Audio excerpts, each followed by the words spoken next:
articles on it. If you wanted to, I don't know. I was watching some videos and that's what people were saying. Hyperinflation's hitting. Yeah. And Well, it's it's there. funny. And they just keep printing. Yeah. Getting the And, money. and it's like what this guy was saying, it's all based on what's called the, fuck, what did he call it? The modern monetary theory. Yeah. And, That and like versus it's like what is it? Printing money, quantitative easing. I don't know. When they explain it in the most basic way, they say it's like, it's just the idea that since you have a private monopoly on your money in your country, Yeah. you can never really go broke because you always control your money. So it Yeah. doesn't matter how much you print. Yeah. It's interesting how that works, but it does matter because that's why other countries and currencies can be traded against each other, and the purchasing power is relative. So like as long as you're making the stuff and selling the stuff to yourself, it won't matter. But yeah, Tucker Carlson, Biden looting the country. Welcome to hyperinflation. Can Bitcoin denominated UBI fight hyperinflation? Then some fucking bum ass hedge fund manager. Inflated Oh yeah. fears of rigged markets and hyperinflation. Have you heard Trying to, about what's that? I don't know. GameStop I've seen some CEO? stuff like Elon Musk is trying to get everyone to buy a whole bunch of bitcoins or some shit. That's been going on for a while, I swear. I think so, but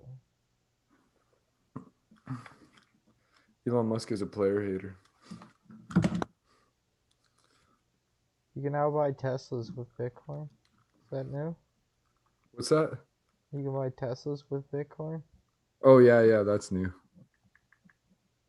He's trying to get all your Bitcoin. He wants you to buy Bitcoin so you're like, oh, He's fuck, I bought can't do anything. 1.5 Billion, yeah. He's trying to own all the Bitcoin. Yeah, I think so.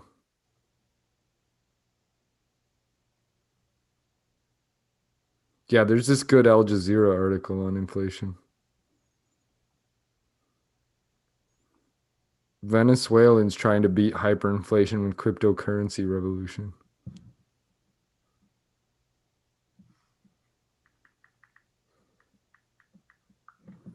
Lots in the news there. It's all fake. Rising inflation and geopolitical concerns boost gold.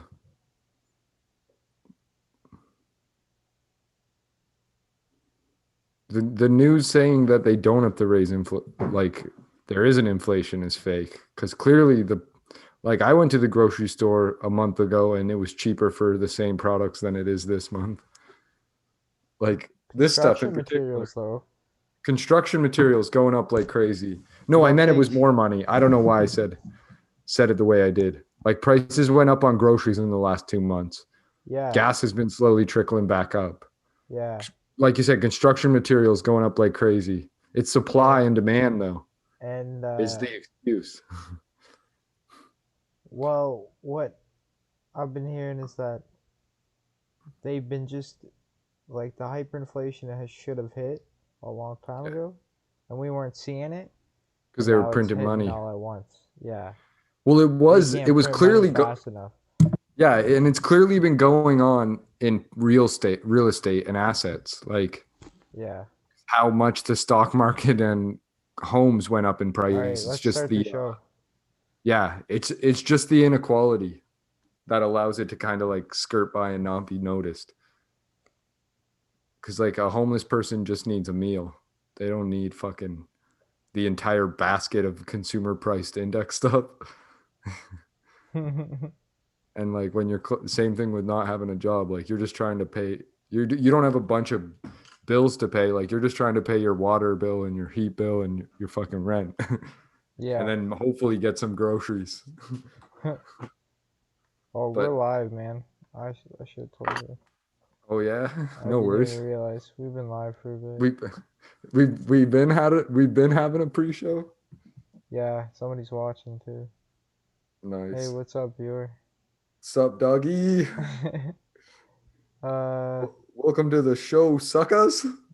start. Yeah. You gonna play the intro? Are you ready to start recording? Oh shit. Am I Yeah, I'm recording ready this to time? start recording. I'll hit record whenever Okay. you're ready. All right, I'm hitting the intro. All right. Let's go, boys. The Rep Drugs Pod. All right. Welcome to the Rap Drugs Pod. What?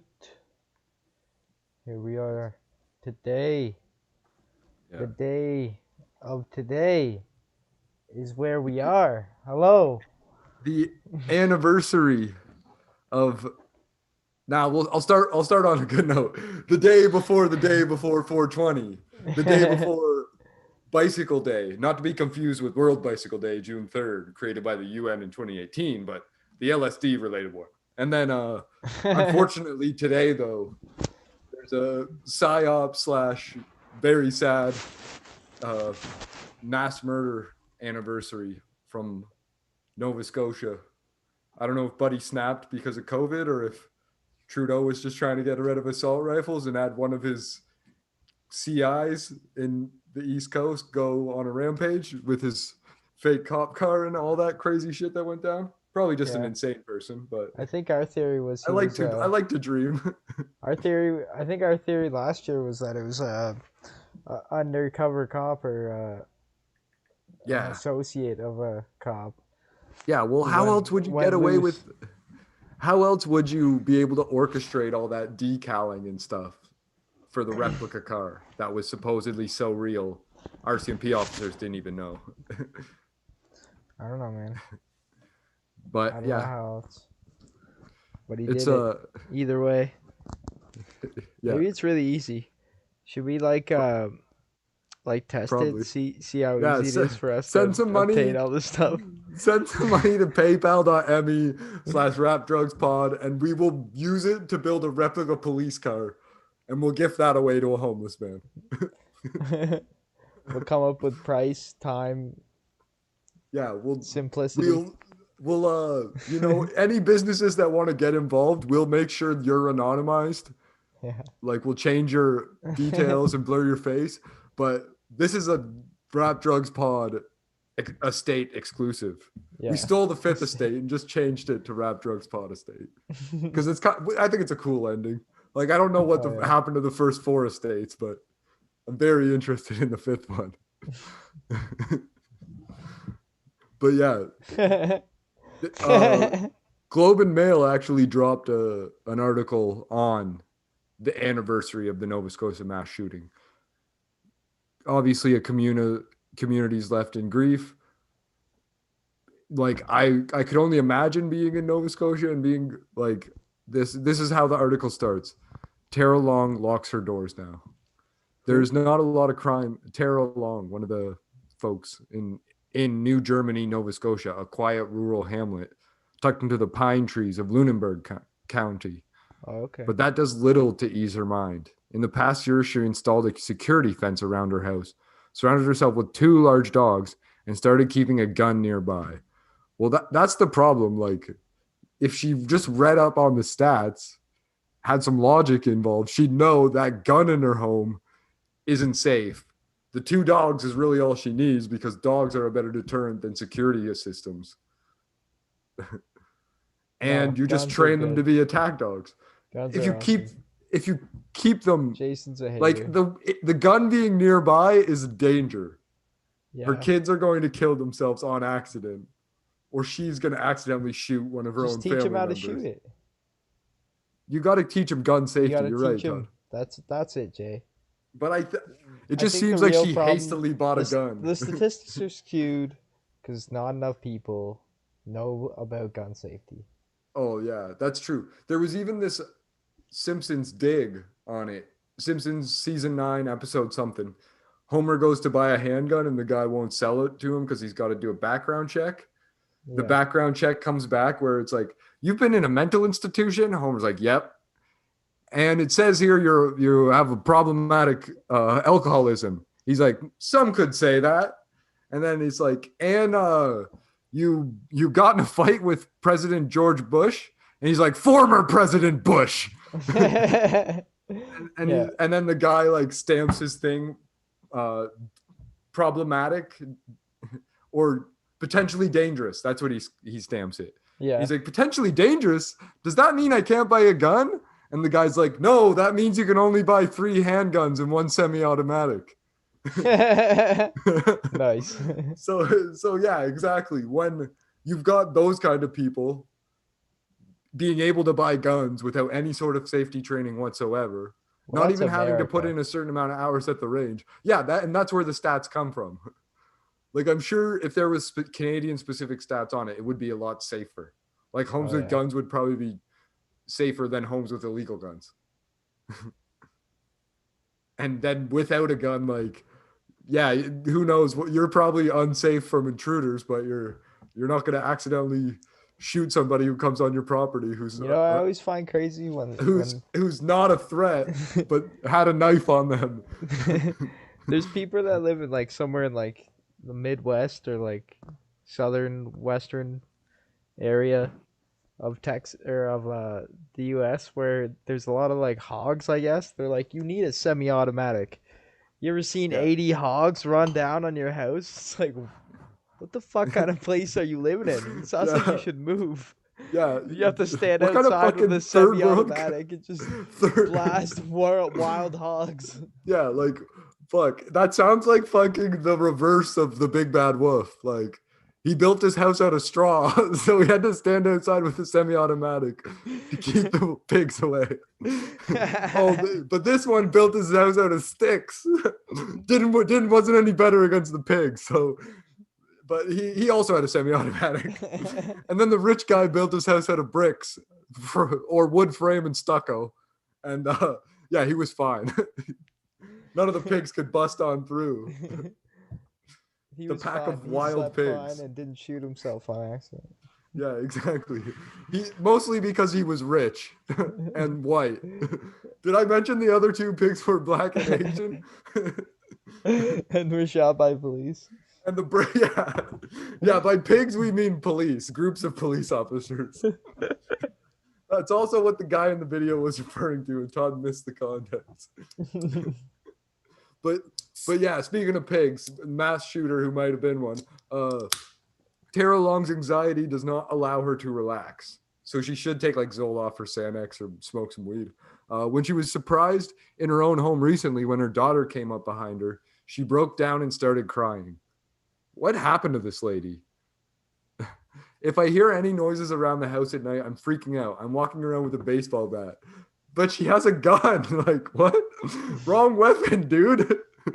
A The plain gun's in case speaking. the bat doesn't work the first time. Yeah, she's also got a bat in one hand and a gun in her other hand, like she's like Harley Quinn or something. She looks like Babe Ruth. The gun is just for the grenade launcher attachment. Mm. She has a bat covered in barbed wire. It's got some nails going through it too. Plain speaking Maritimer who often tucks her long brown hair under a ball cap. I'm so anxious I can hardly breathe. Miss Long is living with debilitating trauma that crept into her life. Her brother Aaron Tuck was one of 22 people, including a pregnant mother, killed in a shooting rampage on April 18 and April 19, 2020, across rural Nova Scotia by a man dressed as an RCMP officer. Now I especially think it's a psyop where they were trying to just ruin Bicycle Day and the day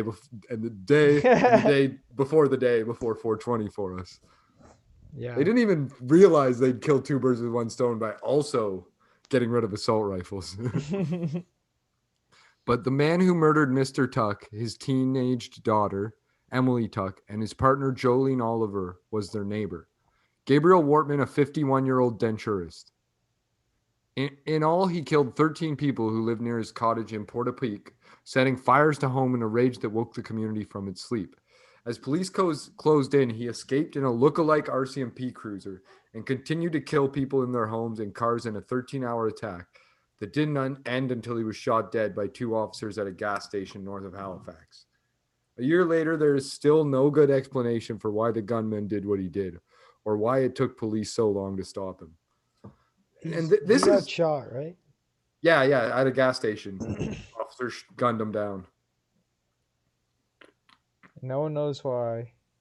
But yeah, I find that so Ridiculous. crazy. Like all these mass shooter cases, they're like, we don't know why. Like, except maybe the Las Vegas shooter, where he was like going bankrupt and a gambling addict and was like paranoid like this lady and was stockpiling guns. And even still, I think he had weird connections to like military and intelligence community stuff, which was kind of very strange, but that's beside the point. It's like if you watch Netflix, like half the shit on Netflix is about serial killers, like the dramatization of them and like the docu-series behind them and like here's why they did what they did and we know this and we interviewed them a bunch of times afterwards. But with the mass shooters, it's like because they kill them, they never figure anything out. Yeah. But you would think they'd be able to do like forensic files and like interview people who knew him and get to the bottom of it. Within it, maybe takes more than a year, but If people a knew year him is a though, pretty long time to he have no probably wouldn't have answers. shot anyone. True. Maybe that's the problem. No one got to know him. So he's Yeah, like, these fucking people don't give a fuck about me. Why would I give a fuck about them? And then just started ripping bullets at his neighbors. I know I would. I don't think it's hard Yeah. to not understand. I'm always one day away. hmm That's why they won't sell me guns or bullets. Also, because I don't have the safety training. But yeah, as Nova, rest in peace to all the Nova Scotians and respects to their and Oh yeah. condolences to their families, though. Like, it's been a year, though. Get over it. Like, come on. Like, unless it's like your dad or something, like, come on, take it easy, lady. Your brother, like, you probably would have wished him dead before this happened, and now you feel guilty. I know Todd said he wished I died plenty of times on this podcast. Yeah. Yeah. As Nova Scotians mark the grim anniversary of Canada's worst mass shooting, many are troubled by the lack of answers. Some evidence has trickled out in a slow drip of police warrant documents released through a media-led court effort. But the RCMP's case about the gunman and a public inquiry into the police response are still a long way from revealing key details at the heart of the case. The public inquiry isn't mandated to report its findings or make recommendations to prevent similar tragedies until November 2022. Among the details that process is expected to examine is why officials failed to use the province's emergency alert system at any point during the attack, sounding awfully familiar to 9/11. How they failed to not realize it wasn't actually a test. Oh, we thought this was just fucking a, a military test on the Pentagon services. We didn't know there was actually commercial airplanes flying into the biggest towers in NYC, the biggest office buildings in NYC. We thought that was just a military test. Yeah. We couldn't talk to air traffic controllers and check on things. It was a test that we didn't want to check. And this excuse for this one is fucking sad. It's like, oh, we didn't want to alert anyone to it and scare them. Like, isn't that what you do when you send out an Amber Alert constantly?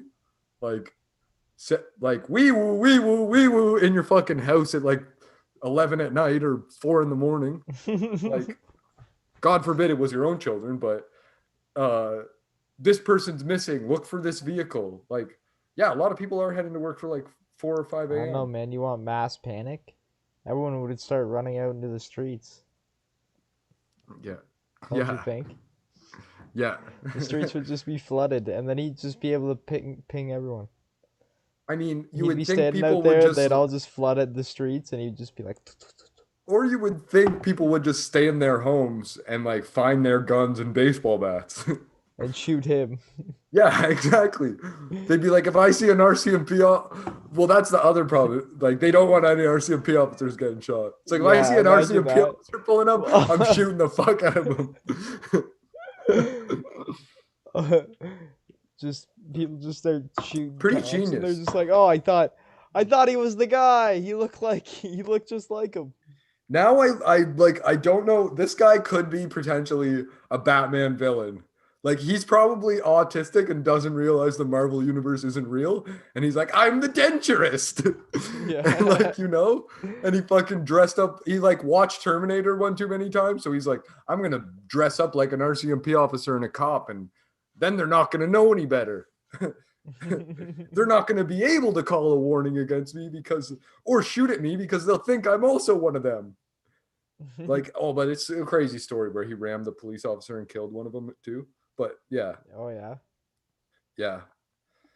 Listen to like our old pods, one of the early ones we talk about this shit, or a couple of them even. Yeah, back when I Uh, like cared. yeah, yeah. Cared about anything. Nova Scotians pause Sunday, and yeah, COVID fatigue is real, eh? Oh yeah. It's like all I care is like having underwear that wasn't the same I've had on for 6-7 days, Oh, that or ship like has sailed. yeah, as long as they don't have poop in them, now I'm good. And like Yeah. they can have like a thin layer of skid marks. It's like actual physical poop, like a rosebud or bigger. But yeah, the skid marks all good. I'm still wearing them. I'm still wearing Nova Scotians paused Sunday in a moment of silence as memorial signs, banners, and messages of remembrance appeared around the province. Miss Long is among those who organized a march from a grocery store parking lot in Truro to a nearby RCMP detachment, where they laid roses in honor of the victims. R.I.P. again. them. R.I.P. R.I.P. Efforts to get answers have taken multiple forms. Many family members of victims have proposed class action lawsuits, one against the gunman's estate, another against the provincial government and the RCMP. Their lawyers are still waiting to learn if their claim against the police in the province for failing to protect the safety and security of public will be granted class actions. Miss Long is not part of these lawsuits. The lawsuits have put families at odds with the killer's longtime girlfriend, Lisa Banfield, who is also being sued after she was charged in December with supplying ammunition used in the massacre. I think that's like manslaughter or something. That's Like, like like that's a facilitating thought crime. manslaughter. Yeah, exactly. Facilitating a mass murder. Like Yeah. she got like 20 counts of that, or however. How many people did this guy kill? Did she go to jail? No, she's just being sued. That's But fucking dumb. yeah, two other people, Miss Banfield's brother, James Banfield, and a brother in law, Brian Brewster, have also been charged with the same crime. Mr. Banfield has pleaded not guilty, while Miss Banfield and Mr. Brewster have yet to enter a plea. See, my thing is, did these people help him build the RCMP vehicle?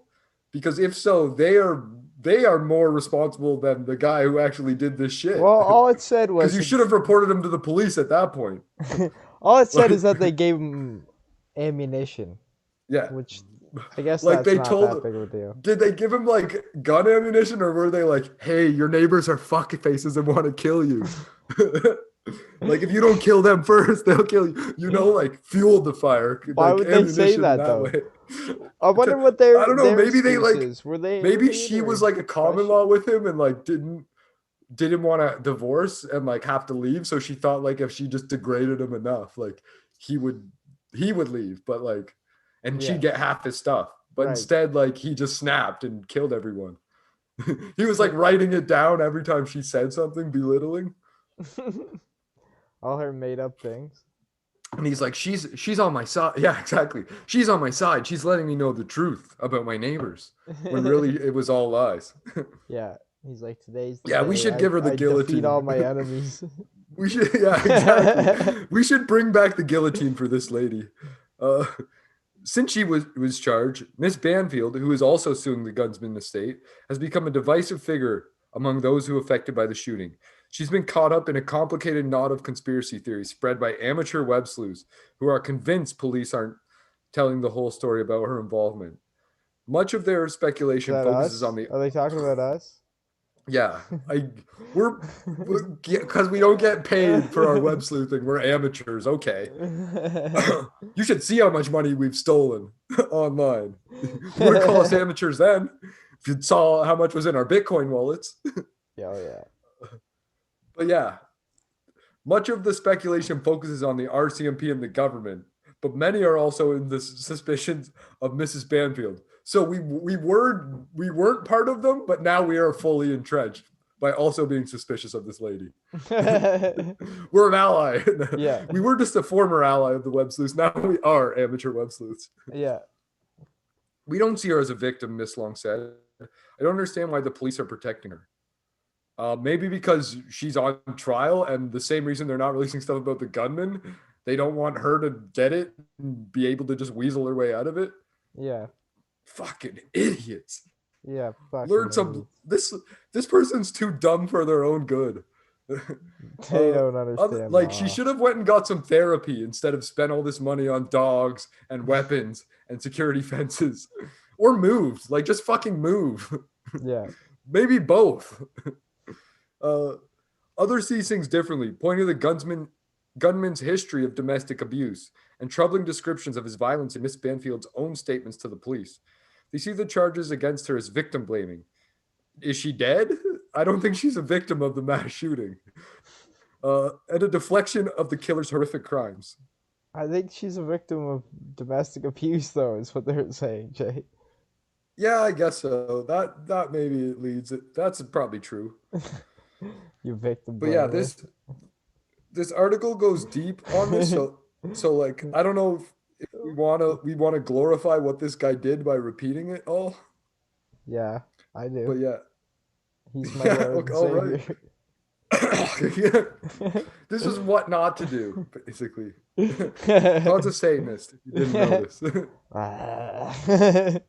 In her in her statement of claim against the estate filed with Nova Scotia Supreme Court, Miss Banfield says she was the victim of assault and battery and suffered physical, emotional, and psychological injuries and trauma. In a series of interviews with the police, partly released through a legal challenge by the Globe and Mail and other media outlets, Miss Banfield explained why she had been afraid of her partner for 19 years. 19 years. And she didn't shoot him instead? I think she does deserve some trouble. Like, I am blaming her now. He was controlling and prone to violent outbursts, choking her on multiple occasions, she said. Mr. Wortman, who also seemed obsessed with guns and about killing police, would humiliate her in front of people at the Dartmouth dentures office where they worked. She told investigators she kept her nieces away from him. He always said things about hurting her families, so she was afraid to leave him, reads one passage. It was the little things that would set him off, not the big things. Again, why didn't she like feed him poison or shoot him in the head? Like, take one for the team, lady. Especially if it was like in self-defense. Like, you don't even go to jail for that in Canada. Like, or anywhere, I think. Like, Yeah, Jay. if you just had a fucking gun tucked and you shot him in I know self-defense, murder like, is like so easy. Why don't people do it yeah. more? Yeah. I mean, if you're like, if someone's ruining your life for 19 years, like, jail for like 7 isn't nothing. Like, that would be fine in comparison. Especially in Canada. It's probably better than whatever fucking slop they're eating. Mr. Wortman and fucking Mrs. Banfield. Fucking dumbasses.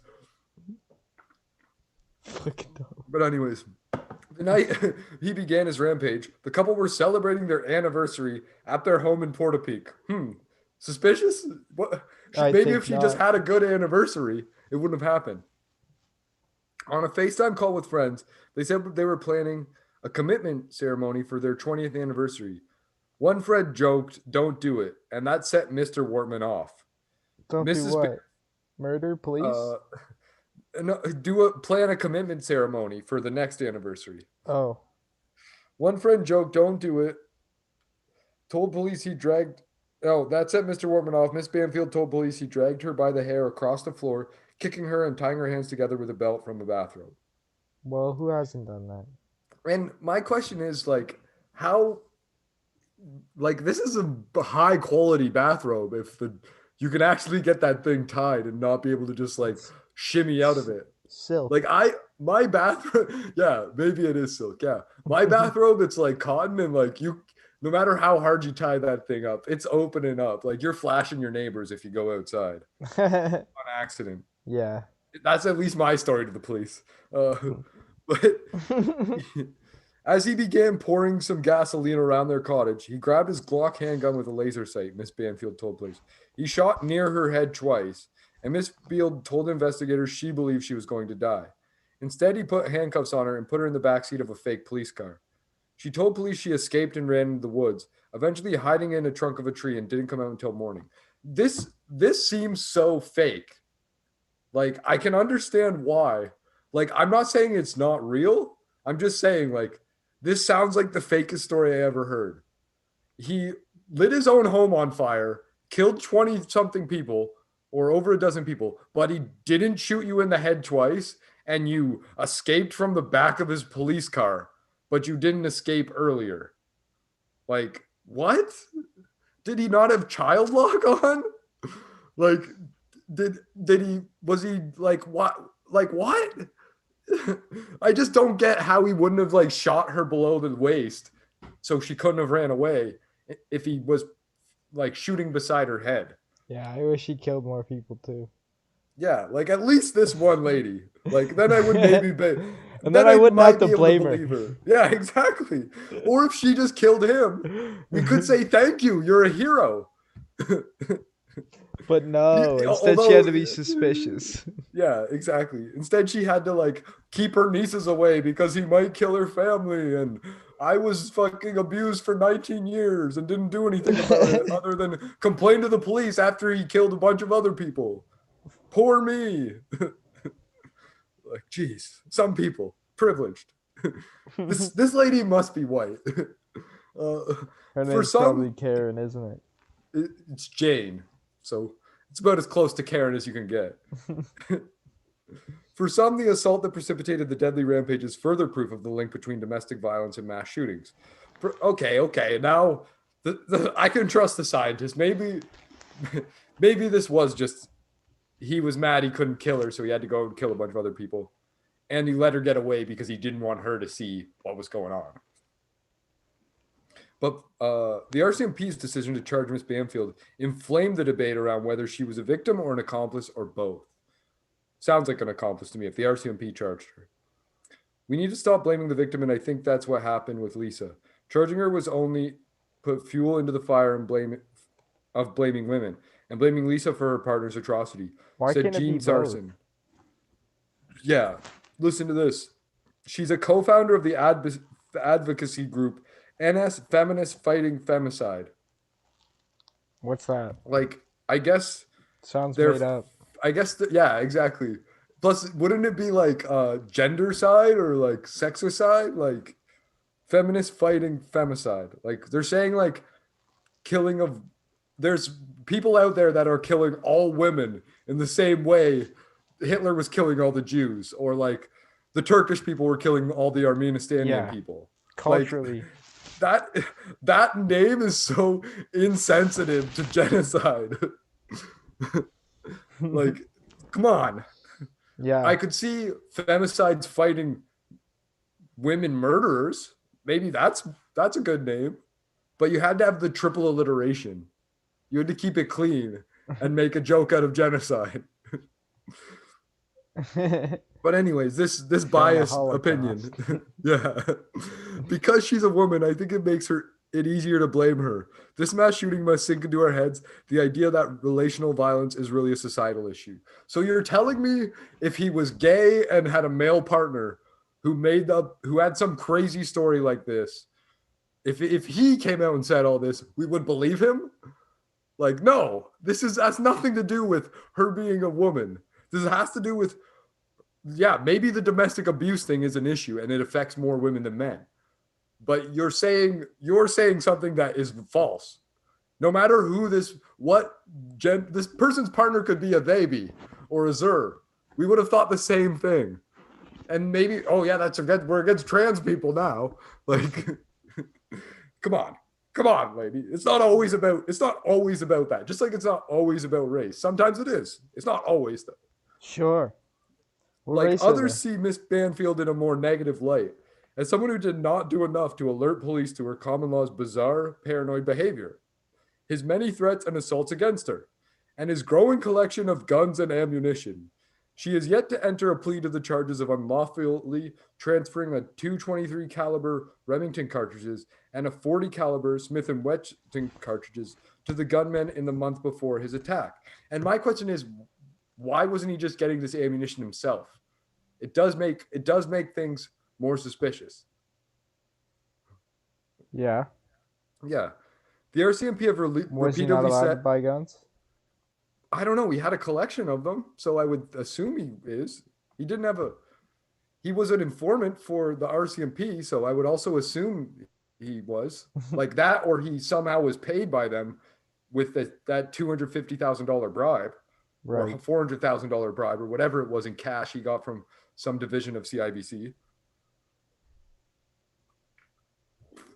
That other RCMP officers said this is how they pay informants. But yeah, Mr. Wortman was also well known to be manipulative. The RCMP repeatedly said she had no prior knowledge of the plans. Mr. Wharton was almost obsessively deceptive in using others to help him gather materials he's used for his attack. Adding the element of domestic violence, it's not hard to understand how coercion can play a role in cases like this, Miss Sarson said. Miss Bamfield's silence, however, has only fueled the questions. Yeah, why is she not opening up publicly about his history and what she knows in order to make herself innocent or prove her innocence? Right now, Yeah. the duty is on her to prove to the public she's innocent. Yeah. She's Just like, covered in duty. yeah, just like in the courts, the duty is on the courts to prove that she's guilty. Right. Innocent until proven guilty. That's not the case in the public eye. You're guilty until proven innocent in the public eye. Yeah. As a member of society, Fuck you. you should know this. We don't know the story, so in the absence of information, we're dealing with an extraordinary amount of speculation, said Sandra McCullough, a lawyer with Patterson Law in Halifax who is leading the lawsuit by the victims' families against the killer's estate, worth an estimated $2.1 million. The public is coming to its own conclusions, and the only thing that's going to fix that is finding out what really happened. Until that time, we can't help but speculate and have concerns about information that's coming out. Yes, he killed 22 people. That's crazy. So cluster one, on April 18, while celebrating their anniversary, the gunman assaults his common law wife, allegedly. At 10:26 p.m., officers are called to help a man who was shot driving in Portapique. Allegedly. RCMP, this did happen. Oh yeah, RCMP, he was definitely shot. I don't know about his spouse. That's alleged allegation. She didn't have a scratch on her, but she probably helped him facilitate all these crimes and then came up with this fucking story because she was too pussy to shoot someone herself. Allegedly. Or she did, and he took the fall for it all. Yeah, allegedly. RCMP arrived to find homes on fire and bodies at more than 7 locations. Police learned that the gunman is carrying multiple firearms, wearing a replica RCMP uniform, and driving a look-alike police vehicle. So the fact that she ran away into the forest instead of to the nearest home to notify them to contact the police is also very suspicious to me.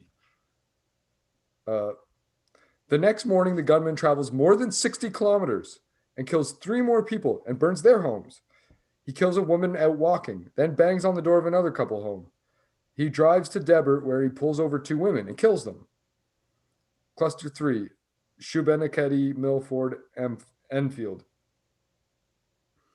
RCMP Constable Chad Morrison is wounded in a firefight with the gunman, who then collides with Constable Heidi Stevenson and fatally shoots her. The gunman then kills a passerby who stops to help, sets 2 cars on fire, and proceeds to the nearby house of a woman he knows. He kills her, removes his replica uniform, and takes her Mazda 3.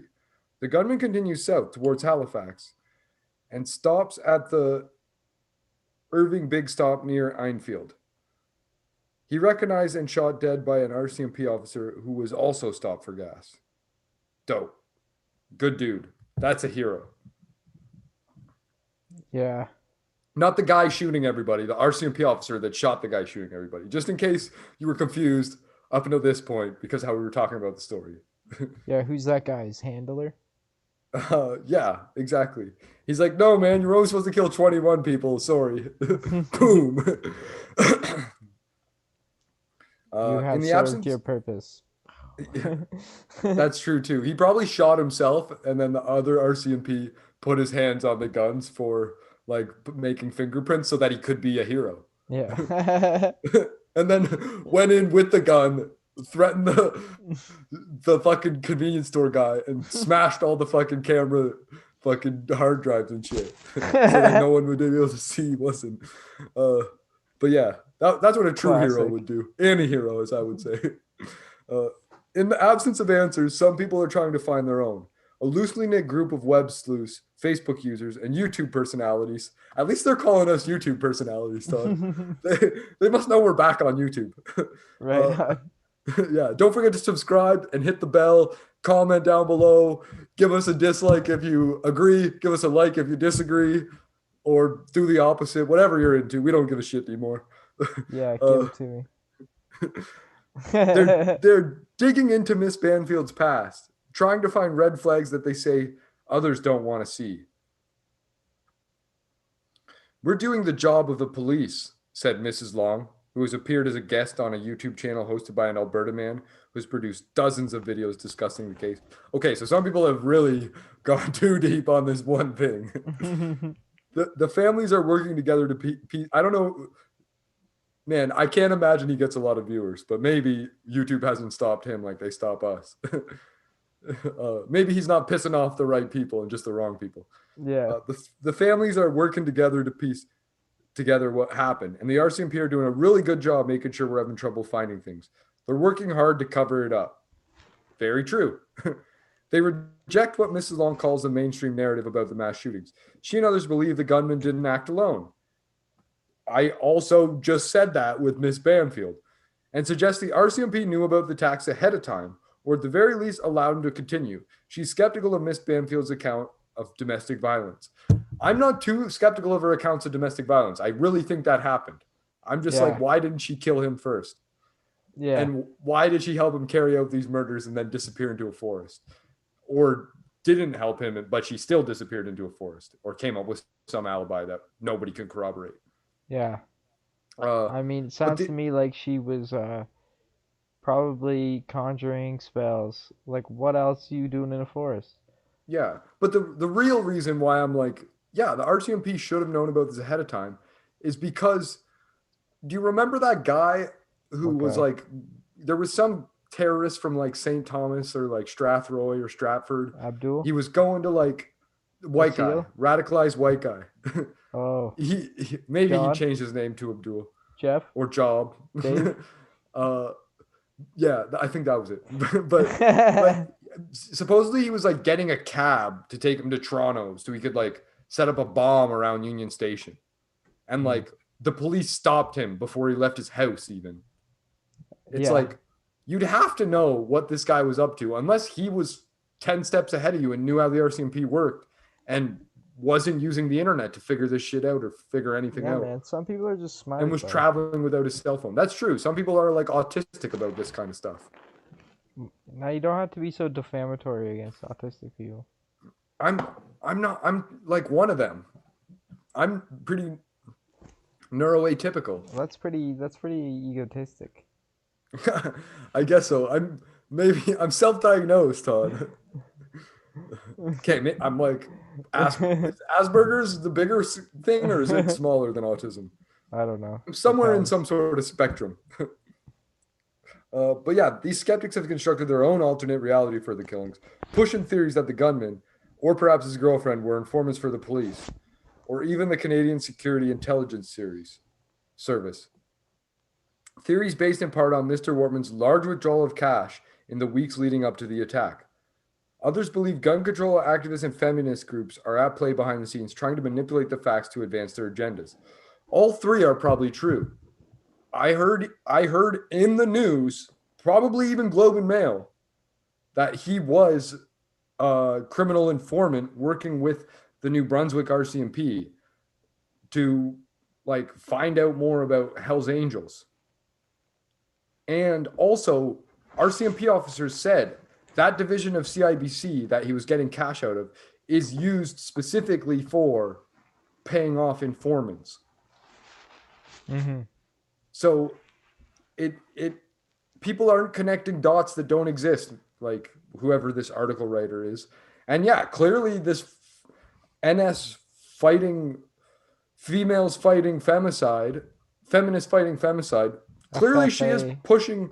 pushing her agenda by saying, "Oh, I'm the co-founder of this," Yeah. rather than like saying whatever her job is, or that she's a stay-at-home mom, or like She whatever. doesn't Like have one. instead, she That had is to her push job. her fake agenda. Yeah, then she's a stay-at-home mom. Or what? Does she have an office? Because I don't know if that's Yeah. allowed during COVID. She has a babysitter. True. She's an office Who's in her a house. male babysitter? Yeah. Better be male babysitter. Otherwise, Steward. she's supporting A gay. femicide herself. A gay may babysitter. Maybe it's a non-binary babysitter who's Transgender babysitter. It's a eunuch. yeah yeah. It's a hermaphrodite babysitter. At birth, they got their their legs cemented, so they don't know. Yeah. Yeah, they got a cast putting over their genitalia, so they Yeah. didn't have to find out. There you go. But they didn't grow breasts, but they're still convinced they're a woman, and that's all right. Well, they just we- take hormone we- blockers. We They accept grow their up- gender identity. They grow up gender neutral. Yeah, I mean their sex might be male, but their gender identity is female, and we support that. We would never call them a man, and hurt their feelings that way. Yeah, Uh, unless they wanted to be. yeah, exactly. If they want us to, if they consent to that, we will do it for them. If they come to a comedy show and we do that to them, they consented by buying a ticket. If they clicked on this video and hit play, they consented. God damn it. People don't understand what they're signing up for anymore. Are disclaimers not a thing anymore? The Nova Scotia's RCMP spokesperson says there's no evidence to support these conspiracy theories. Of course, the RCMP would say there's no evidence to support that we paid this guy or created this guy.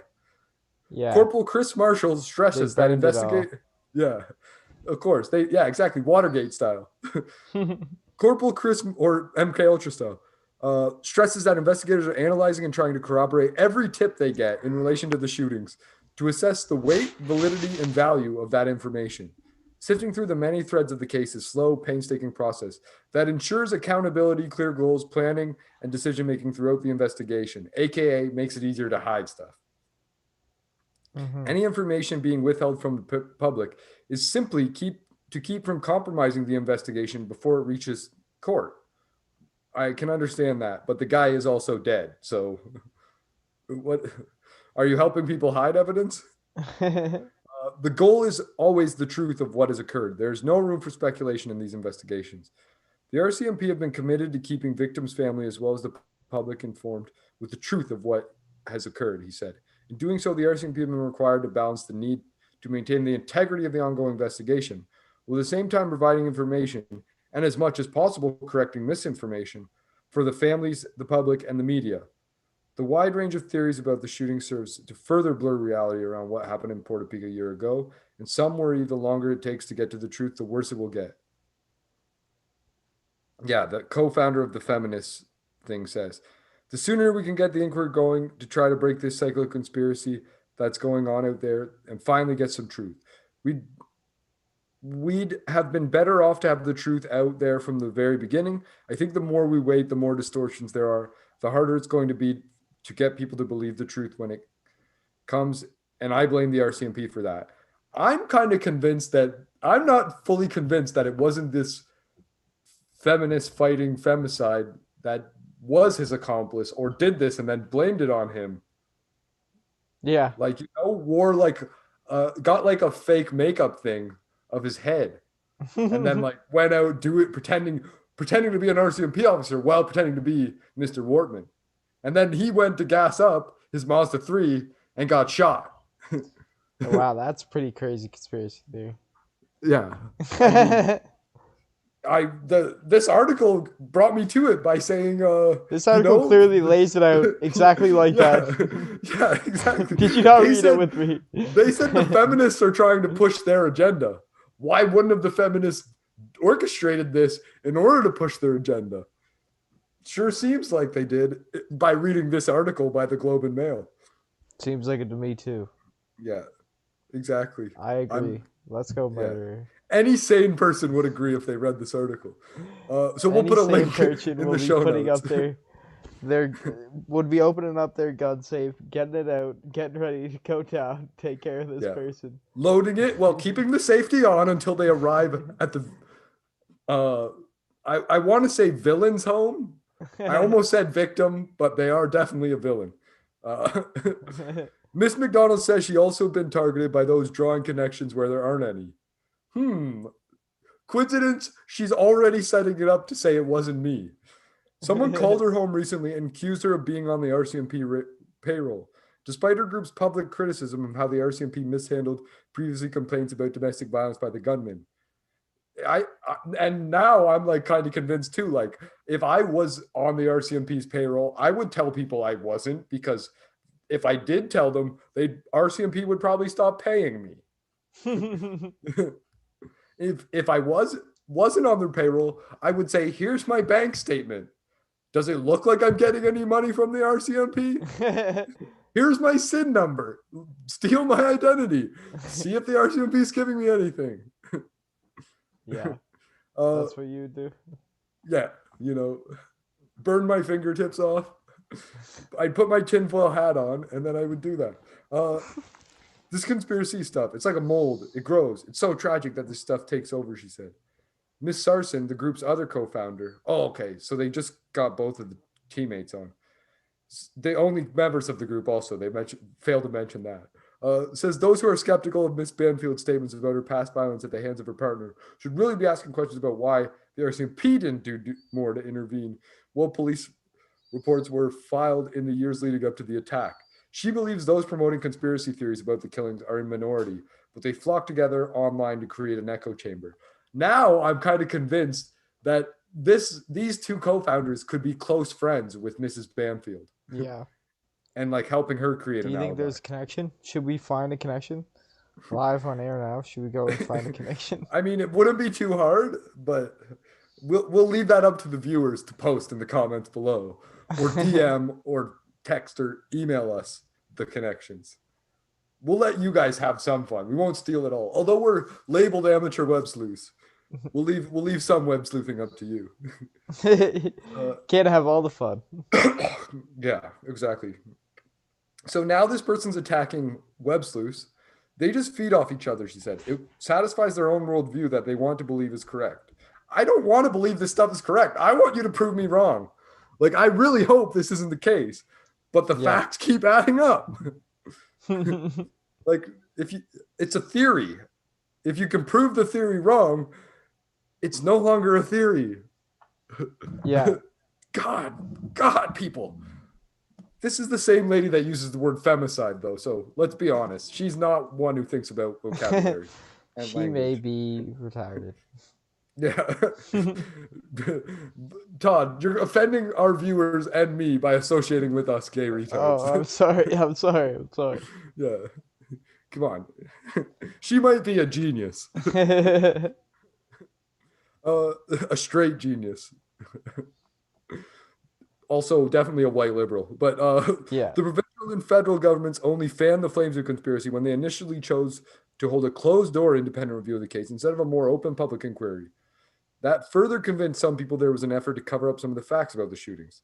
To defend herself, Miss Banfield hired James Lockyer, a high-profile Toronto lawyer most associated with wrongful conviction cases, including that of Guy Palmerin, who was falsely accused of killing his 9-year-old neighbor, Christine Jessup, in 1984.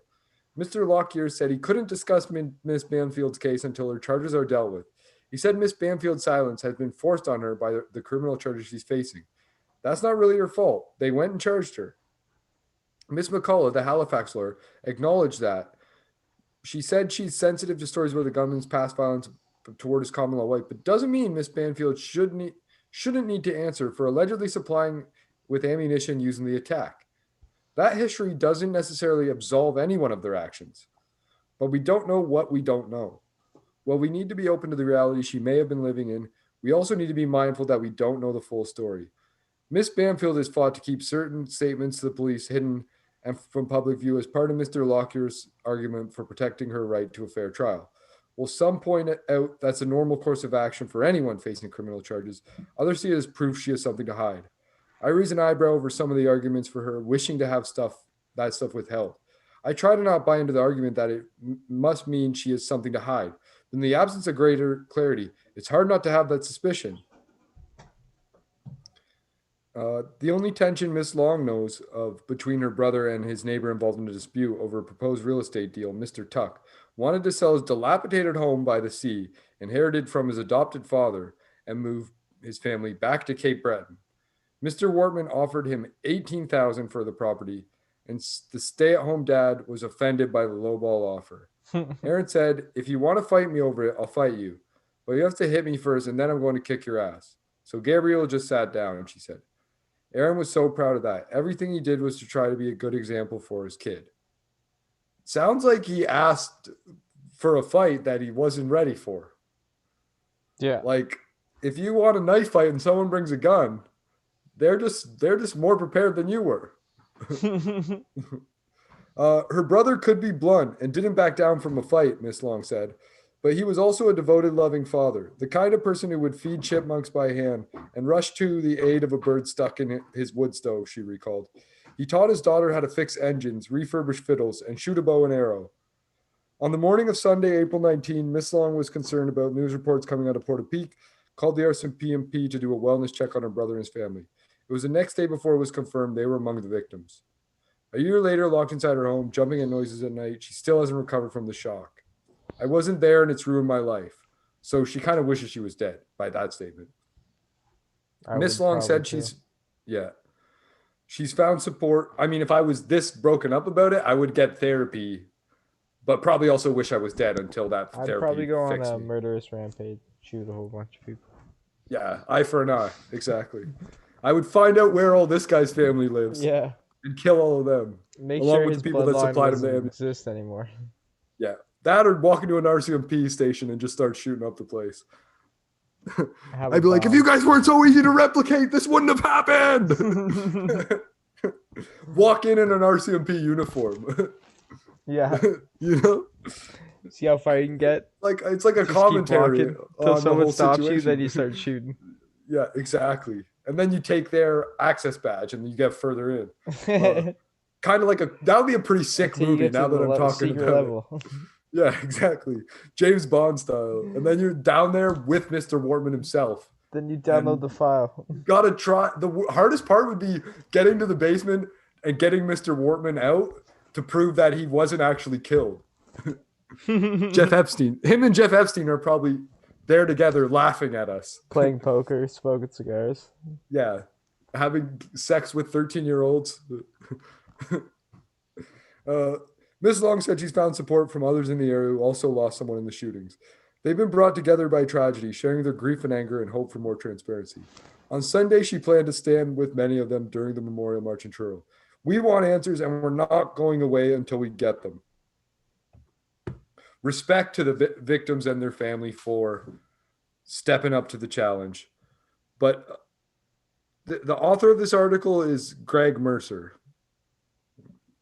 This guy is such a white liberal, trying to fucking steal all these females' glories and stuff. This is a funny comment, though. When will the Globe and Mail realize that reports and recommendations follow these reviews week after week amount to nothing more than a searing indictment of a political system that fails to respond and to hold account to? Here's the only thing I want to know. Why did Anne McClellan withdraw from the Inquiry Commission? The lawsuits have put the families at odds with the killer's longtime girlfriend. Remember the shooting of the RCMP officers who were killed in Mayerthorpe, Alberta? Two people were convicted for helping the shooter. When people fear the violent person more than they trust the police to help them escape from violent retribution, society is a moral dilemma.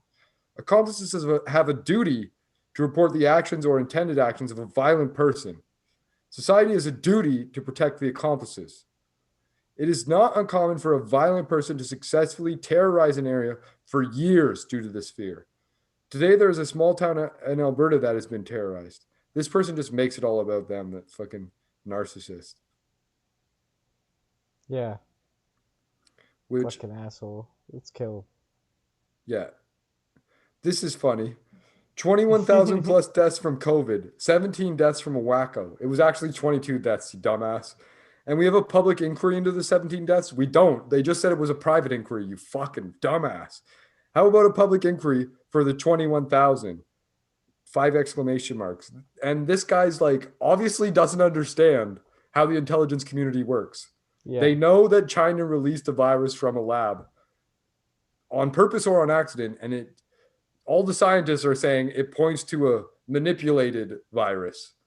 But yeah, they're gonna just release all the information and let China fucking bomb us or whatever. They're gonna kill off all the government because they did that.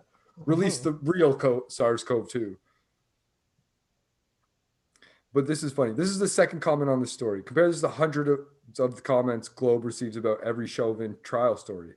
As soon as it became aware of murder, the RCMP had a duty to find the culprit and protect the community from many subsequent killings.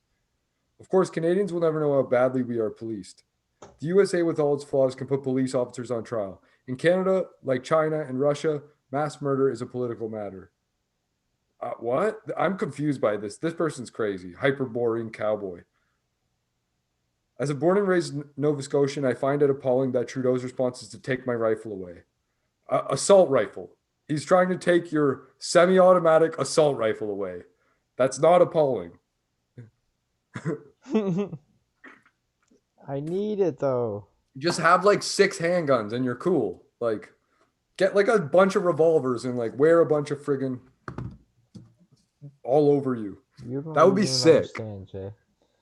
You don't even I know don't. guns. I want a Colt Don't 45 talk about revolver. guns like you know guns. Well, like if you just learned how to aim a gun at someone, you wouldn't need an automatic weapon. You'd be able to kill fucking 6 people with a six chamber revolver, like Colt 45. Maybe you're too weak to lift it up and properly hold it You straight. can't get a revolver. Those are What? restricted, you fucking idiot. Oh, yeah, okay. You could get an assault rifle if you get your restricted license, though, right? So just I don't become think an so. RCMP I officer. don't even think you can get an assault rifle. Like, what assault rifles are you talking about? I think you get like I don't know. some like semi-automatics, but that's Yeah, for like or just buy an illegal gun. Like, hunting what is? deer. Yeah, why does this person should just buy an illegal gun like the rest of us have to? Like, quit following the rules like a pussy and buy an illegal gun. I Yeah, don't know, no, cause he's a fucking pussy, obviously. I know, yeah, like no one's ever stopped me. I got my 12 handguns, but like, but yeah, exactly. And supposedly this guy had illegal handguns. Uh, Canada's worst ever mass shooting was committed with guns from Maine. just make sure if you're gonna shoot someone, like don't let anyone see you. You know, Yeah, shoot them from the back of the head. yeah, yeah. A lot of people seem to think this is an anti-gun psyop, which I honestly don't know if that's the case. I think I it's an definitely think it's not. anti-femicide psyop. Yeah. After reading this article, I'm pretty sure Miss Sarskin and Miss McDonald are up to no good. Yeah, Whether it's a fake they're making not-for-profit trouble in the charity, neighborhood. yeah, they either have a not-for-profit charity that's not legitimate and fake, and they're laundering money, and they're trying to make it legitimate by speaking to Globe and Mail about this stuff, or they helped facilitate the murders, or they're friends with this girlfriend who helped facilitate the murders, and they're trying to help her keep her name clean. Either way, I don't approve. But Either way, this is some sort of feminist Nazi trap. yeah, but yeah, I the whole reason this came up and why I looked it up is uh, I thought Loblaws had the flag at half mast, like the grocery stores, Mm-hmm. because the anniversary of the Nova Scotia mass shootings. And it might have been the case. But then I remembered W. Galen Weston, billionaire and retail visionary, died 4 days ago at 80. So he's like the head of the Weston family uh, and a patriarch of Loblaw food and retail empire. So he owns Yeah, Shoppers important and he dude. owns Loblaws, President's Choice, No Name.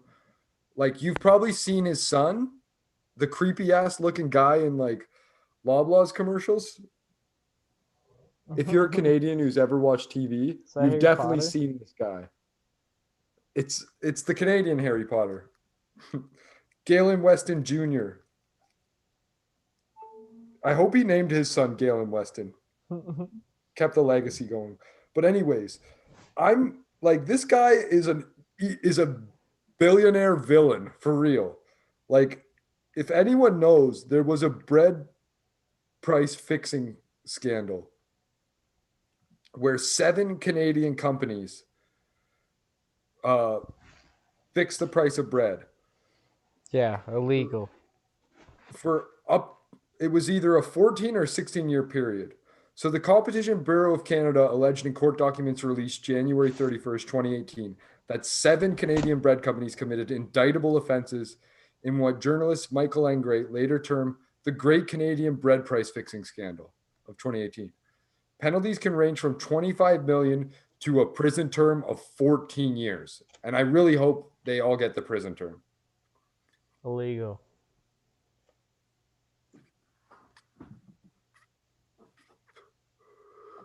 Damn, this thing might be dead. You got to start taking white collar crime seriously. White crap, white crap. So the the scheme inflated the price of bread by at least $1.50. It became, and that was when bread was like, I don't know, 2.30 or $3. I don't know. I don't need to So know. it still is that price, but imagine that it doubled the price of bread, just Yeah. like the gas price fixing scandal. If you guys don't know, you could look that up too. It was a big thing in the GTA, but we're not talking about that right now. We're talking about Galen Weston's legacy. Uh, it became known as the 710 convention, according to the Bureau documents. A usual 7-cent price increase at wholesale and a 10-cent price bump for the consumers in stores. Between 2001 and 2015, the consumer price index for bread, rolls, and buns rose by 96%. While during that same time, the CPI for all food purchased from stores increased about 45%. So bread went up twice as fast as all other groceries. The Bureau was approached by informants from Loblaw companies in 2015 and filed the affidavit in 2017, along with evidence in order to convince a judge to grant it search warrants, which it executed on the 31st of October. No charges have been filed as of January 2018, and none of the allegations have been proven in court to that date. But Loblaws did end up giving people a $25 gift card, which basically incriminates them. They're saying there was a bread price fixing scandal. Here's $25 gift card. Meanwhile, you spent $1.50 on extra on bread for 15 years. For how many times did you buy bread? Yeah. Yeah, $25 sounds fair. Thank you. And supposedly, if you took this gift card, you can't be part of the class action lawsuit. So the senior That officers of sounds like Canadian, should be illegal. it should be, but it's like one of them pro business laws that like the politicians probably helped make to protect their own asses Yeah. and their, as well as their friends who paid them well. So senior officers of Canadian Bread, since May 2014, a Grupo Bimbo subsidiary, and Weston Foods, now a sister company to Loblaws under parent George Weston Limited, colluded to boost bread prices and later strong armed retailers to increase their prices in tandem. The two companies named became aware of the investigation on October 31, 2017, and decided to cooperate with investigators in December in exchange for receiving immunity from prosecution. So they decided to cooperate, and that meant they weren't going to get persecuted. which is crazy. Wasn't there was there other companies involved? Like, how did they get away with this? Is that why they got no persecution? Because there's 5 other companies they snitched on? In which case, now they're snitches. Now they're even worse than fucking people that did the bread price. They're worse than themselves that did the bread price fixing. Yeah. A statement issued by Canadian Bread noted that George Weston and Loblaw informants admitted to inappropriate conduct and accused certain former Canadian Bread executives dating back to 2001 while Canada Bread was under previous ownership. So they saw that this was a price fixing scheme and they ended up buying the bread company that did it and didn't stop it. Like, that's kind of weird, guys. The retailers who participated in the scheme, including Sobeys and Metro, allegedly demanded that the bread suppliers manage actively their retail competition by coordinating bread prices between the retailers. The affidavit also refers to a series of alleged incidents and emails that appear to implicate senior officials at bread suppliers and relevant category managers at the retailers. All of which are not in jail. Yeah, exactly. Retail customers would call threatening to reject a price increase if another retailer was offside in terms of pricing alignment. None of them wanted to be first to implement the price increase. There was always a negotiation process going back and forth between the 4 retailers where the supplier was trying to coordinate because somebody had to be the first to move. What confuses me is like how many people are actually deciding what grocery store they go to because of the price of bread and not just using price matching. An academic from Dalhousie, who was a professor of food distribution and policy, said he had previously been unaware of the issue, and now I'm asking myself, where else in the grocery store is there collusion other than bread? That's the real question, I think. Maybe in milk. There's something that also hasn't gone up in price for 25 years and then all of a sudden went up recently. Maybe in eggs, maybe in bacon, something that's insanely priced compared to other meats. Maybe in all meats. In an analysis performed by Greyer, published by Microsoft, the cost differential between actual and normative CPI, a weekly loaf purchase over the decade and a half interval was on the order of $400. Microsoft, was that $400 per year? Because what I would think is if you're buying bread weekly, that's 50 loaves of bread, $3 a loaf, that's $150. Times that by 15 years. 15 times 15 is like 150 plus another. It's a crazy high number. I'm bad at math. 12 times 12 is 144. 15 times 15, let's see. Set 75. That's 225. So you're spending $2,250 on bread. Half of that, in my head, would be $1,200. You just got scammed at a $1,200, and here's a $25 gift card. Now we're even. Yeah, if you took that, you're an idiot. Yeah, and also, according to the Bureau of Labor Statistics, American consumers saw bread prices rise half as fast as what happened in Canada during the time of Loblaw's misconduct. In January 8, 2018, in an attempt to pacify public opinion, Loblaws offered a $25 gift card. The retailer expected as many as 6 million Canadians to receive the card and was expected to cost up to $150 million. Meanwhile, they probably should have paid us like 10 times that. The retailer expected at least more like 100 times that or 50 times that. People who accept the cards are not restricted. Oh, this is even better. Not restricted from participating in a class action lawsuit against Loblaws, but any settlements they receive may be reduced by the gift card value. Derek Nepanek was $25 off the settlement. Yeah, so instead of getting $1,250, you're only going to get $1,225. Plus whatever the inflation is on that. For the like, it's going to add up to like everyone should be getting $1,500. So yeah, Derek Nipiak, billion class action lawsuit on behalf of all Canadians who purchased the bread from the named grocer since January 2001. As of January 2018, other lawsuits were planned by Strasbourg, Sazo Sutz, and Merchant Law. A senior law officer from the Competition Bureau wrote in the ITO documents that the last documented price increase occurred in December 2015, or a year and a half after the Grupo Bimbo takeover, and he believes the conduct is ongoing. So he's convinced bread prices are still being fixed. Why wouldn't they be? Yeah, Nobody exactly. went to jail. It's It's just just like with like the bank thing, with and the the plane ticket prices. yeah, Oh, with the whole crashing the economy. yeah. Nobody went to jail. Why Yeah, wouldn't they keep doing it? yeah, exactly. So speaking of inflation, there's a lot of that shit in the news lately too. Yeah, yeah. I've been seeing that a lot lately. And people might, Hyperinflation. yeah, exactly. People might wonder like, oh, what's wrong with the inflation? My mutual funds have gone up 30% year over year every year for the last 15 years, and my home's gone up 25% year over year for the last 15 years. Well, don't you think that's kind of weird? Like that, what are you gonna? How are you gonna buy a new home? Like, what are you gonna do if there's like a crash and no one exists to buy your stuff when you retire? Like, not everyone's gonna just keep chasing the rabbit. Yeah.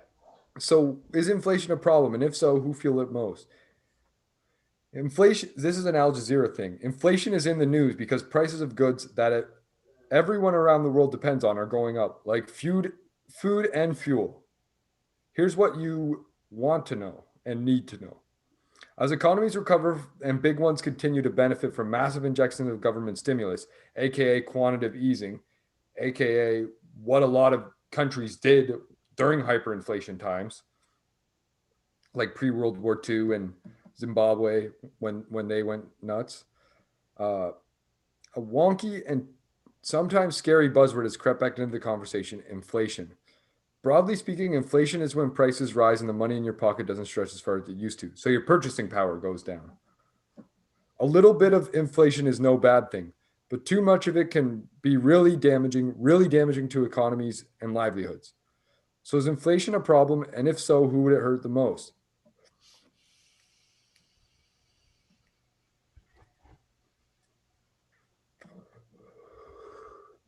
All right, this one's not dead. That other one seems to be, or just the battery's dead. Yeah. So inflation is in the news because economies are gearing up again. As factories and supply chains grow back to life, it's causing transport bottlenecks, rising shipping costs, shortage of commodities like copper and oil to produce things.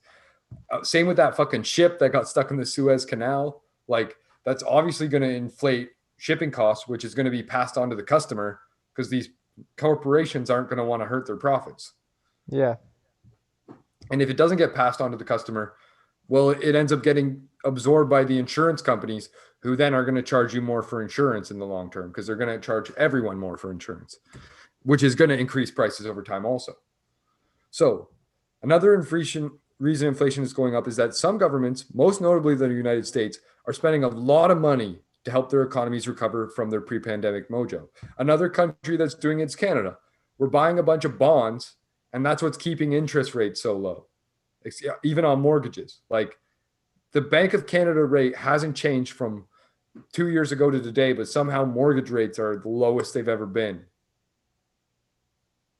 It doesn't make it's like it's the same with the fuel prices. Like, a barrel of oil cost as much as it did before the pandemic started, but somehow gas is 30 cents more.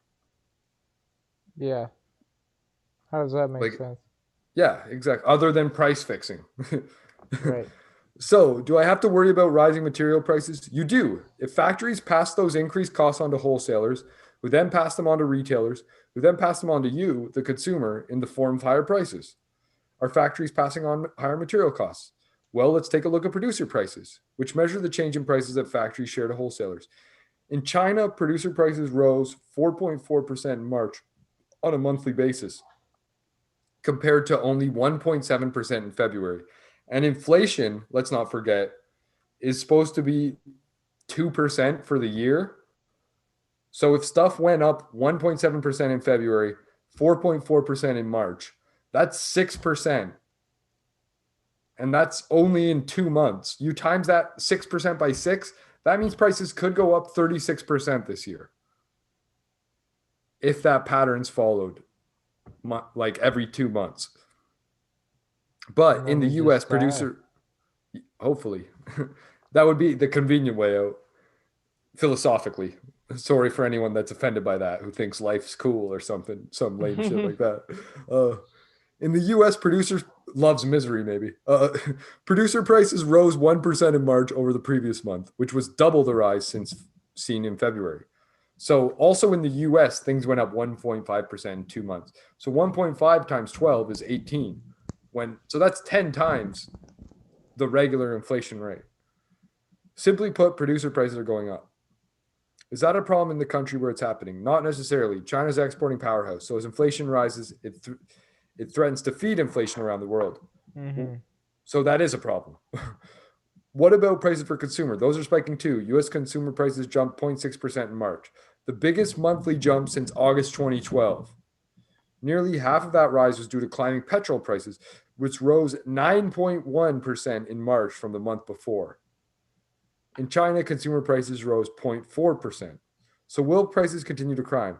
That is a hotly debated question right now among economists and policymakers, especially in the US.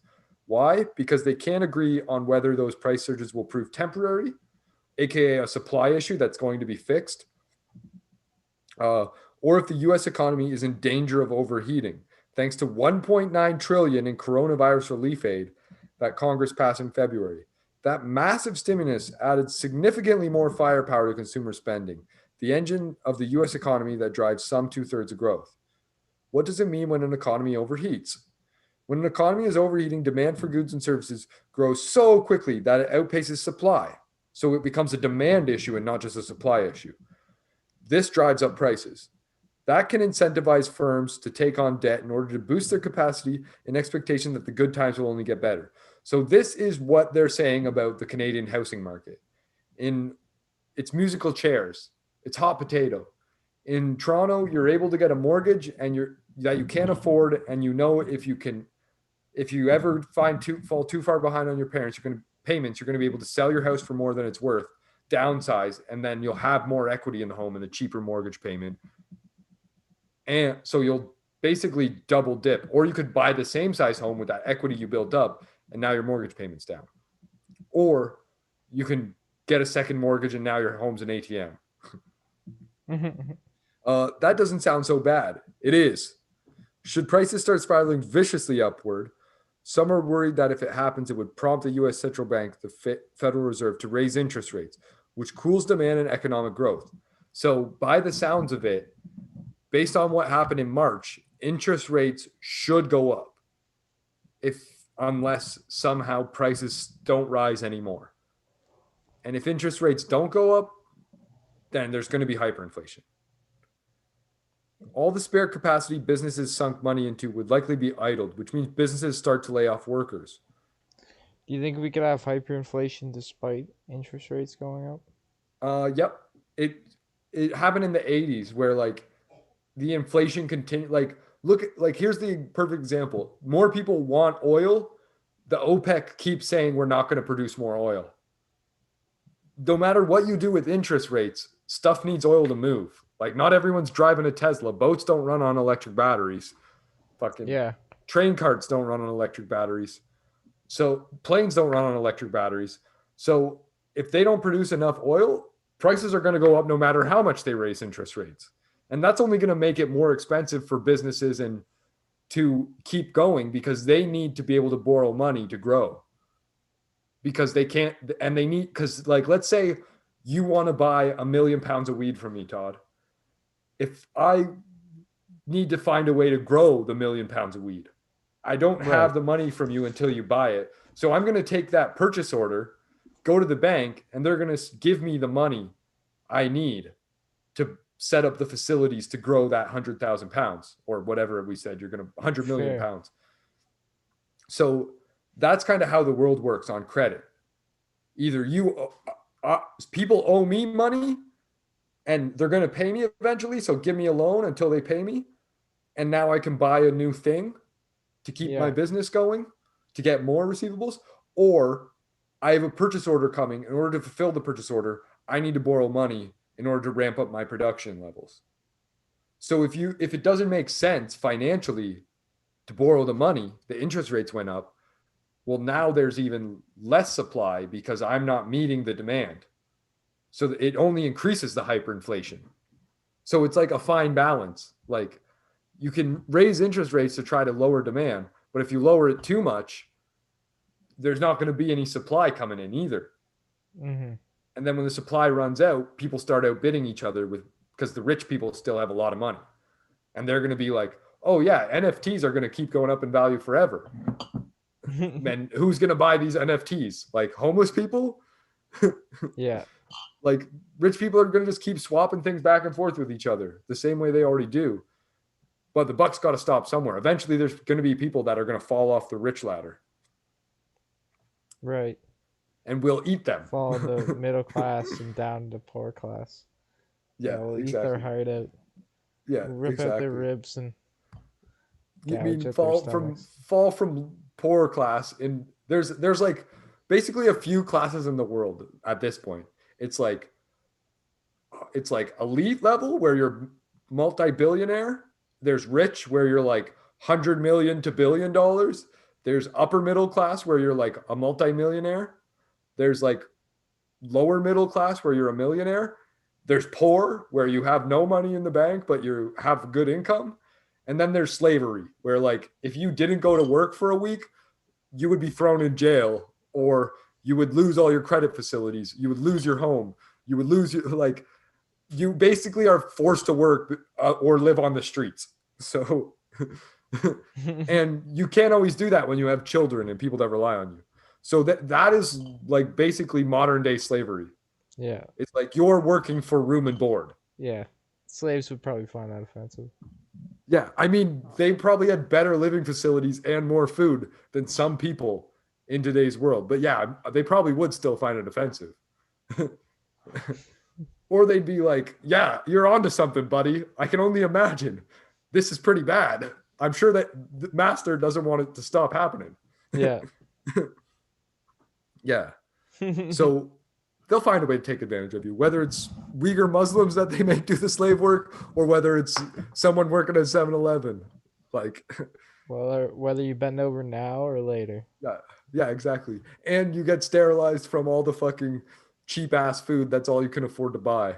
And the fucking, like, you're fueling up cars and like sucking in the fucking carbon monoxide and all the other greenhouse gases that they emit. Yeah.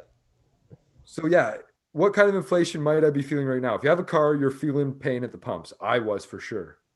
But at the same time, it's not like I haven't seen gas prices at $1.40 before.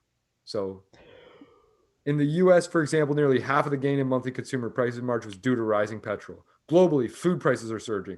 United Nations of Food and Agriculture, which tracks changes in international prices of commonly traded food commodities, rose to the 10th consecutive month in March to its highest level since 2014. Does everyone feel the pain equally? No. Rising paces of basic staples and exacerbating inequalities within and between nations. That's because for low-income households, essentials like food, fuel, eat up a larger share of their monthly budgets. Even the lower middle income people, all of those people have homes that they need to support. The cost of materials have gone up like crazy. Appliances have gone up. Labor costs have gone up because people need to get paid COVID premiums. They need to cover the costs of masks and all this other bullshit. So it's not just the poorest of poor. It's like anyone who's not rich enough to own property and stocks that they can leverage in order to pay these higher prices. Like, yeah. I don't remember my wage going up fucking 30%, but house prices did. Yeah, right. I don't remember my wage going up 9% in March when petrol prices did. Like, but it still cost me. I still got to use gas to get to and from work. That, like, and I got to eat food to be alive. Like, so right. This I don't agree with. Inflation also hurts older people on fixed incomes because they receive the same benefit each month, but due to price increases, they can't buy as much as they used to with it. Older people got to benefit from creating this boomer economy and having low property taxes for a long time. Yeah. So you guys just sat there and let this happen. Yeah, maybe you should go out and work so your income isn't fixed. Get a fucking job. Or save more money. Maybe you should have retired so early. Yeah, exactly. I hear minimum wage went up. Like now you get paid more to work at Walmart. uh, what are long-term effects of all this? The disparity has contributed to K-shaped recovery. The groups that were on top begin with wealthy people who own houses and stock portfolios and have kept working from home during the pandemic, keep rising, while the bottom, low-wage workers, continue to decline as their purchasing power declines, spurring wider inequality. And worst case, they don't get paid any sick time. They get paid vacation time based on their wage, so they can't actually take vacation. It's like a 4% thing for part-timers. Uh, but you never get approved for booking time off. Those people are screwed. Like uh, you can't miss a day of work or else you're out your money, and everything costs more. So you Yeah. get COVID, you can't afford to survive the fucking isolation period. Yeah. What about a country where food prices have soared? People need to eat, and prices surges don't make that any less true. Nigeria inflation at a 4-year peak February, led by a 22% surge in food prices. This country is already experiencing high rates of unemployment and crime. Experts warn the increase in Yo, we gotta wrap this one up soon, day Jay. could spark the good unrest. Yeah, yeah, for sure. Sorry. No worries.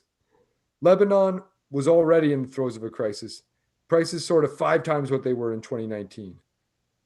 What exactly is hyperinflation? It generally defined as inflation of 50% or more per month. Yes, Venezuela, another economy that's on its knees, is currently experiencing a 2,600% annual inflation rate. So Venezuela is really having trouble with this. Uh, are there any benefits to inflation? A little inflation is a good thing.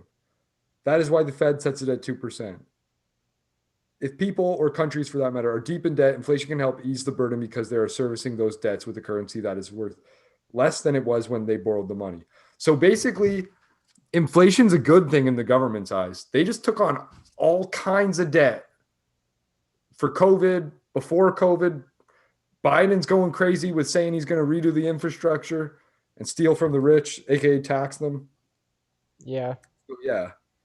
Well, I've heard in the past that when Germany did went through its hyperinflation, it was really just a ploy to not actually have to pay back France. Yeah. It seems pretty clever. Very clever, if you ask me. Yeah. but but yeah, we'll go super quick on what 420 is about and what Bicycle Day is about. So 420 supposedly started in 1971, San Rafael, California, when half a dozen high school students uh, started using 420 to say they were calling themselves Waldos. They just used a bunch of slang Yeah. because they hang out at a wall behind the school Yeah. at Hippies. 420 to blaze up. Nerd ass hippies. And they were calling their plan to find a crop based on a treasure map made by a grower 420 Lewis. So it sounds to me like this grower was just like, hey, here's a fake map of where my crops would be to throw these people off the scent of where his crops actually were. Yeah. And then this Stephen Hager of High Times was responsible for first popularizing the Waldo story. Uh, but it's now become an international day of cannabis celebration with observances in New York City, San Francisco, Santa Cruz, Vancouver, Montreal, Denver, Ottawa, Edmonton, Boulder, Colorado, Toronto, Berkeley, California, on Australia, Sydney City, Melbourne, Sydney, uh, and Sydney. also, Sydney. yeah, also in Hyde Park, London, Dunedin, New Zealand, Ljubljana, Slovenia, Northern Cyprus. Uh, so all kinds of places. But the bad side is traffic city. Despite safety, despite 2 studies supporting a supposed increase of fatal motor vehicle crashes on April 20, further investigation and analysis found evidence did not support such claims. So they're trying to lie again. And then Fucking signs liars. bearing the number 420 have been frequently stolen. In Colorado, the Department of Transport replaced the mile marker 420 on I-70 east of Denver with one reading 419.99. However, the folklore of the 419.99 sign has caused it to be stolen too. Yeah. As No a shit. as well as becoming a tourist destination. Yeah, that's even cooler than a 420 sign. The Hmm. same thing happened in Idaho, where they replaced the 420 sign with a 419.9. According to Washington Post, there are 11 420-mile markers in the U.S. after 3 replacements and 1 stolen and 1 not replaced. Officials have changed 420 Street signs in Minnesota, Goodhue County, to 42X Street. The mile marker 420 sign on the U.S. Route 89, the only 420 marker in the state of Utah, is frequently stolen. In California, they named a Senate bill, California Senate Bill 420, to regulate medical marijuana use. That's awesome. Yeah. And then Marijuana Freedom and Opportunity Act was announced by Senator and Senate Minority Leader Chuck Schumer on January 9, 2019. H.R. 420 was introduced in the 116th Congress by Representative Earl Blumenauer of Oregon, named the Regulate Marijuana Like Alcohol Act, designed to remove cannabis and controlled substances and return to regulation to the states. So that's awesome. They even named the bills 420. Yeah. Following the success of Washington, D.C.'s Initiative 71 to legalize cannabis in 2014, Mayor Muriel Bowser granted license plate number 420 to the campaign's leader, Adam Edinger. And yeah, the hash bash is a different thing, but that's held annually on the first Saturday in April since 1972 at the University of Michigan. I also heard April 20 had something to do with Hitler. Speaking of uh, like World War II and that shit. Like I heard it was his death day and his birthday or something crazy like that. Let me just look it up wicked Sounds quick. made up. Sounds like a made up Facebook thing. Yeah, I don't see it here. I don't know when he would have been born, not in the 1800s, but it was definitely his death day. Yeah, 1889. Austrian-born German politician Adolf Hitler, Führer of Nazi Germany. Now let me scroll down to the deaths to see if this is real facts. Because I'm like, I don't know. I don't really want to celebrate 420 if that's what it means. And I also try to celebrate it every day. If, if that's what George it means, Takei, I'm gonna American shave my also. mustache just like his. So people know what you're about, right? Yeah. Yeah. Yeah, man. The Yeah. Hitler must, that's why Charlie Chaplin did it first, because he was a hardcore stoner. It's a sick stash. Come on, too many people born on April 20th. Uh, let's see. When would he have died? 1944. Yeah, 45. no, 45. Yeah, no, he's not listed on here. So maybe it was just the day he was born, which makes it even worse. Celebrating his birthday. Happy birthday, Hitler. Yeah, when 19 oh, he did died on April 30th, 1945. That's the 10 mistake. days after his birthday. Yeah. But yeah, Bicycle Day, not to be confused again with World Bicycle Day, June 3rd. That's tomorrow. So get your LSD tabs ready and get your bicycles out of the garage And go because for a trip. it's doesn't celebrate the day that Albert Hoffman created LSD. That was November 16. Uh, it, like when he created it for the CIA or whoever with Sandoz Chemicals. But he found out April 19, 1943, how psychedelic it was when he accidentally took it. So supposedly he was handling the chemical, and I don't know if he like accidentally spilt it on himself. It doesn't mention it. Ingested 250 micrograms of the substance. And less than 1 hour later, he experienced sudden changes. And as was customary in Basel, he made his journey by bicycle. On the way, Hoffman's condition rapidly deteriorated as he struggled with feelings of anxiety, alternating in his beliefs that the next door neighbor was a malevolent witch, that he was going insane, and that the LSD had poisoned him. Little did he know it poisoned him in a dope ass way. His original intent was to commemorate Hoffman's original accidental exposure on April 16, but that day fell midweek and was not a good time for a party. So he chose the 19th to honor Hoffman's first exposure instead. This was Thomas B. Roberts, a professor at Northern Illinois University who invented the name Bicycle Day. Yeah. So that's weird. It says April 19, but then later it says, oh, it actually happened on April 16, and they just changed it to 19. So is this guy trying to steal the credit, or did it actually happen on April 16 and April 19? Internet sleuths, get to it and let us know. Yeah. Gonna have to get to the bottom of this one. For sure. And yeah, there's one more thing I want to say about this. Uh, Wartime restrictions had prohibited cars on the streets of Basel. So they had to bike. And that's why, uh, supposedly, why he had his bike that day. Yeah. So Because the LSD Nazis. was, yeah, exactly. LSD was created during wartime. So hopefully there's some cool new psychedelic drugs being created during COVID In times. Switzerland. In the middle of the war. Yeah, yeah, exactly. But yeah, no, it wasn't on purpose or anything. It was an accident. We didn't know Yeah. what we were doing, creating the MK Ultra fuel for the fire.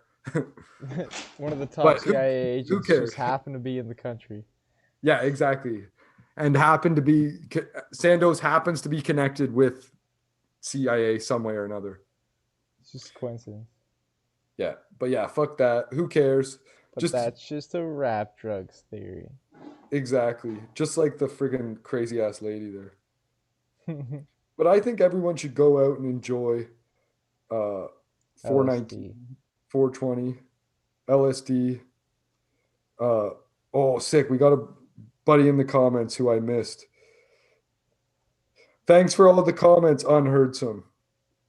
Oh, I think he's here right now. What you smoking for 420? Cereal milk. Oh yeah, yeah. I got some CBD stuff right now. Uh and then of course some Delta 9, got the white out, got the Sinaloa Gold, whatever else they got on the menu, I'm usually grabbing. Some homegrown, all kinds of crazy shit. But yeah, follow us on IG, follow us on Twitter. We might be back there, we might not. We'll try to keep them up. At least a couple stories here and there and retweets. Uh, follow us on YouTube, subscribe, give us a 5-star on Apple Pod if you like this. And you're listening to it there, or you got an iPhone even, or a MacBook or whatever. More 5 stars, the merrier. And tell your friends, give us a share. Give us a like down below, a dislike. Hit the bell if you want to know when we're coming live, because it's always random, but usually Sundays.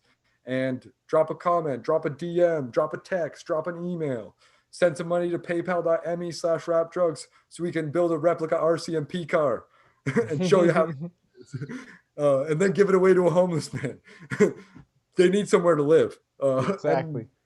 And I saw a couple that just had set up some friggin' tarpaulins beside a bus stop behind the LCBO in Toronto. So come on, you don't want them living like that. Neither do I. I don't have the money to fucking just buy them a car to give away. But maybe together we'll have the money.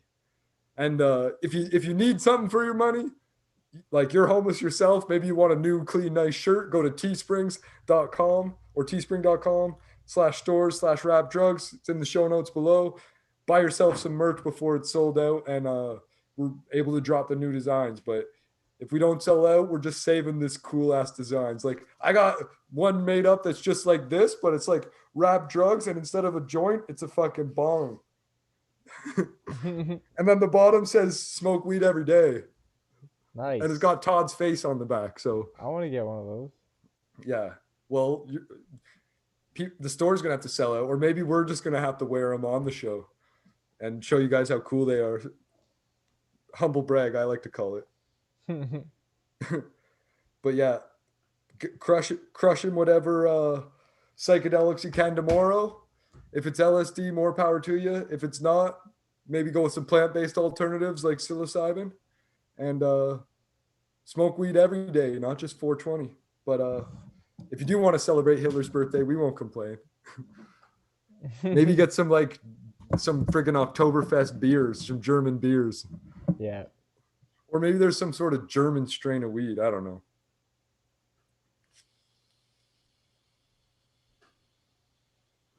That's all, folks.